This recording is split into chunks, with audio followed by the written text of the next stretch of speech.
नमस्कार, स्वागत है आप सभी का। मैं रत्नेश पांडे और हमारे साथ हैं पूर्व आईपीएस अमिताभ दास सर। देखिए, कल नरेंद्र मोदी सिवान में थे। सिवान में नरेंद्र मोदी का कार्यक्रम था। भीड़ को बसों से बुलाया गया। हमने देखा कि आंगनबाड़ी सेविकाओं को जो है वो भर भर के लाया गया।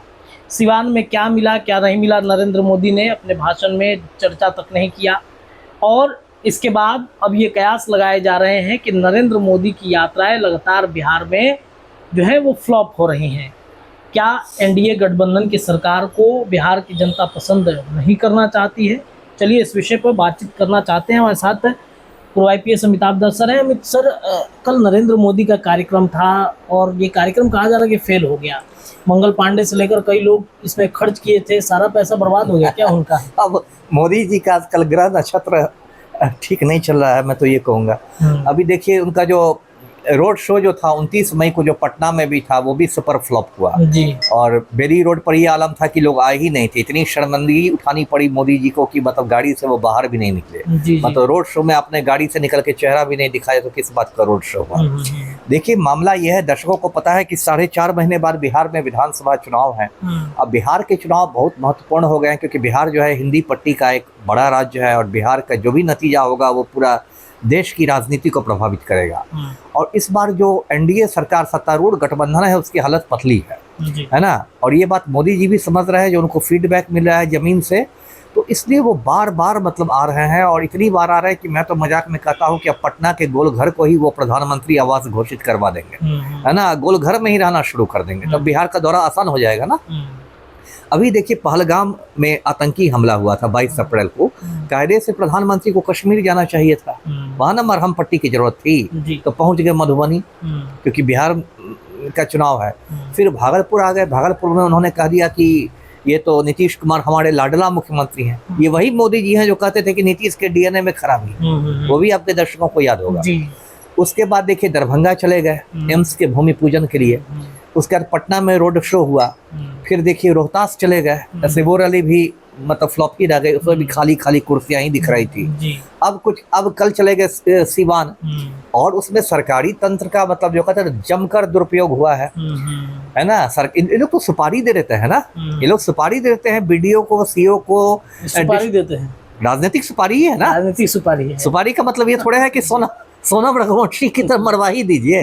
ये भी एक किस्म की सुपारी है। सुपारी है कि भाई बीडीओ को, सीओ को, डिस्ट्रिक्ट ट्रांसपोर्ट ऑफिसर को, ये परिवहन पदाधिकारी को, उसको सबको सुपारी दे दी जाती है कि भाई प्रधानमंत्री की बेइज्जती नहीं होनी चाहिए, कुर्सियां भरी होनी चाहिए। अब बेचारा क्या करेंगे? आंगनबाड़ी सेविका, आशा कार्यकर्ता, ममता कार्यकर्ता, जितने कर्मचारी हैं सबको भेज दिया गया। सब बचाइए गर्मी में भूख प्यास से बेहाल। ये प्रधानमंत्री तो अपना निकल जाएंगे भाषण देके, और गर्मी में सब भूख प्यास से बेहाल लोग सुबह से शाम तक बैठे रहते हैं। इसके बावजूद देखिए, एक तो प्रधानमंत्री ने कोई नई बात कही नहीं। कब तक अब 2005 की बात करते रहिएगा? अरे 2005 है, 25 है, तो 20 साल अपनी उपलब्धियां तो बताइए। अब कब तक वही घूम के कि लालटेन और पंजा, लालटेन और पंजा? तो कमल ने क्या किया? उन्होंने कहा कि लालू प्रसाद यादव ने अम्बेडकर का अपमान किया, हम दिल में रखते हैं। उन्होंने ब्लू कलर का पट्टा भी सर पहन रखा था सम्मान के लिए। सही है ना, नीला रंग का पहनेंगे तो लोगों को। देखिए क्या ये सब बात है। मैं तो यही कहता हूँ मोदी जी से कि आपके दिल में आपकी घरवाली है ही नहीं, अम्बेडकर कहाँ से आएंगे, है ना। मैं तो यही सवाल करूंगा कि जिस जसोदा बेन से मोदी जी ने शादी की थी, है ना, अग्नि को साक्षी मान के साथ फेरे लिए थे, वो तो जसोदा बेन इनके दिल में है ही नहीं। वो उस जसोदा बेन को प्रधानमंत्री आवास में घुसने नहीं देते हैं। उसको 30 साल पहले इन्होंने छोड़ दिया। तो जो इंसान अपनी बीवी को दिल में नहीं रखेगा, वो बाबा साहेब अम्बेडकर को क्या दिल में रखेगा? ये तो जबरदस्ती की बात है। ये जहाँ जाते हैं, कहीं कहते हैं मैं बनारस का बेटा हूँ, कहीं गंगा का बेटा हूँ, कहीं पंजाब से पुराना नाता है। अब इनको लग रहा है कि दलित वोट बैंक की है तो एक नीला गमछा, ऐसे थोड़े तो लेकिन विशुद्ध नौटंकी बाजी जी। जो था, मंगल पांडे का साख दांव पे लगा था। स्वास्थ्य मंत्री हैं, उनका गृह जिला है, हमने देखा बहुत परेशान थे। लेकिन फिर भी जिस तरीके से कार्यक्रम होना चाहिए था, मंगल पांडे फेल कर गया वहाँ पर। फेल करेंगे ही कहाँ? मंगल पांडे कहाँ पास कर रहे हैं? स्वास्थ्य व्यवस्था की बिहार में क्या हालत है? अभी पीएमसीएच की छत गिर गई, पता है ना जी। इसके पहले देखिए, पीएमसीएच में जो एक कुढ़नी की लड़की आई थी, रेप विक्टिम जो थी, रेप पीड़िता थी, बेचारी 6 घंटे तक एम्बुलेंस में तड़पती रही, उसको बेड नहीं मिला, है ना। और उसके पहले देखिए, एनएमसीएच में एक मरीज की उंगलियां चूहे कुतर के ले गए। तो मंगल पांडे का नाम जो अमंगल पांडे पड़ा है ऐसे ही नहीं ना पड़ा है। अब ये लोग खाली बड़ी बड़ी बातें करेंगे कि हम तो पीएमसीएच की छत पर हेलीपैड बनवा देंगे, तो वहां तो हेलीकॉप्टर उतरेगा, ये सब क्या बात है। जो बुनियादी जरूरत है, और ये तो मतलब राजधानी के बड़े अस्पतालों की मैं बात कर रहा हूँ, एनएमसीएच और पीएमसीएच बिहार के बड़े बड़े अस्पतालों में है। आप गाँव में जाइए, जो प्राथमिक स्वास्थ्य केंद्र होते हैं वहाँ बुनियादी रुई और सुई नहीं है, वहाँ आपको ताला लटका मिलेगा। 90% प्राथमिक स्वास्थ्य केंद्रों में गांव में डॉक्टर लोग आते नहीं हैं, वो शहर में बैठ के प्राइवेट प्रैक्टिस करते हैं, पूरा रैकेट है।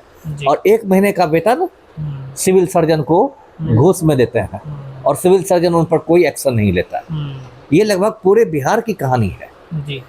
तो प्राथमिक स्वास्थ्य केंद्र, पीएमसीएच भी आना क्या हर के लिए आसान है? मान लीजिए सुपौल में कोई गांव में आदमी बीमार पड़ जाएगा, उसको तुरंत आप पीएमसीएच कहिएगा आने के लिए पहुंच जाएगा, तो रास्ते में मर जाएगा। बिल्कुल बिल्कुल।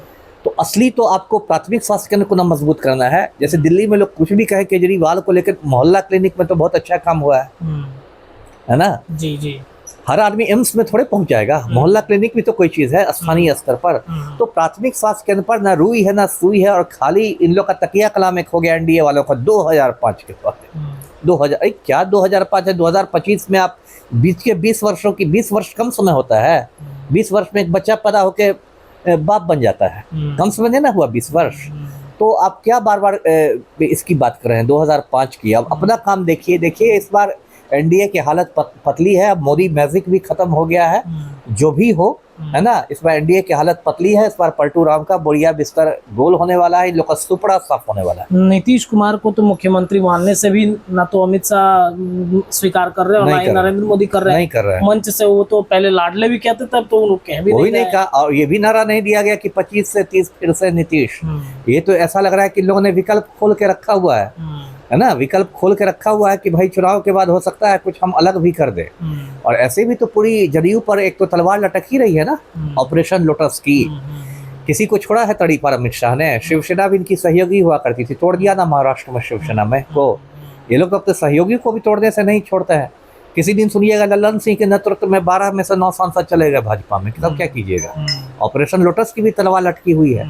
और ऐसे भी देखिए नीतीश कुमार का तो आप देखिए दिमागी हालत की क्या हालत है। अभी जो आयोग बने बिहार में, मेहरारू आयोग, साली आयोग, दामाद आयोग, बतिया आयोग, दियाद आयोग, सब आयोग बन गया। जिसको जो मन होता है फाइल पर दस्तखत करा लेता है, पलटू राम से दस्तखत कर देते हैं। तो पूरी अराजक स्थिति है ना, अराजक स्थिति है जी।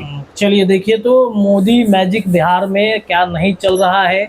मोदी के सभाओं में कुर्सियां खाली रह जा रही हैं, और कल तो सिवान में मंगल पांडे भी फेल कर गए हैं। बिहार के स्वास्थ्य मंत्री हैं, पूरा जिम्मेदारी उनके ऊपर था, लेकिन उनके भी मैजिक जो है बिहार सिवान में काम नहीं किए। उनका गृह क्षेत्र है, और जिस तरीके से वहाँ पर स्थितियाँ देखी गई हैं, उन स्थितियों के बाद अब ये चर्चा है कि एनडीए को भी और मेहनत बिहार में करना पड़ेगा। फिलहाल इस खबर के लिए इतना ही।